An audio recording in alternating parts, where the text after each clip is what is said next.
Friends, in this video you will learn how we can apply the filter function, and this will filter out your respective data. If you can see, I am writing in the criteria as India, so you can see the result of India is appearing. If I am writing here Brazil, you can see the Brazil result is here. In the same way, Paris data is there. So I'll tell you how we can apply this. So I need to delete first this, and we have this data where the complete data is appearing. Basis of this, we need to extract relevant data. So I need to convert the data first into the table.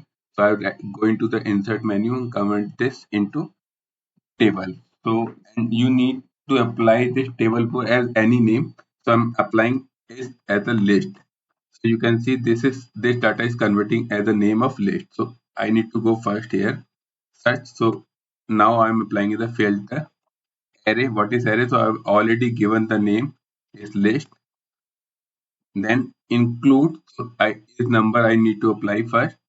Search, what is search? Find text is search here, and where I can find this, I need to go into data and select the country. Now starting number would be 1. Now close, and is number close, then filter close. So you can see Paris data is appearing here. Now in the same way, if I mention China, you can see the China result is appearing.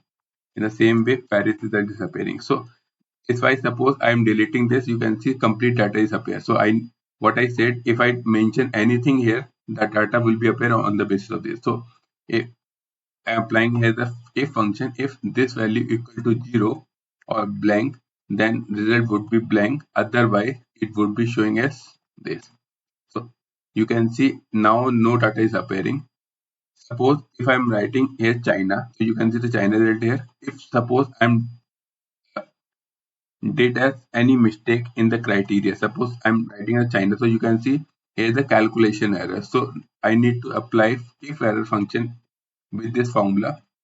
If I get the error, I mentioned here no data found, or we can write anything instead of no data found. So you can see if I'm writing anything wrong here, so data will be showing as no data found. Now if I applying India as a correct, so India data is appear. Otherwise I'm writing a India spelling mistake, so you can see no data is appear. So I hope you will like this video and subscribe my channel so that you can get the update of Excel tips. Thank you so much for watching this video.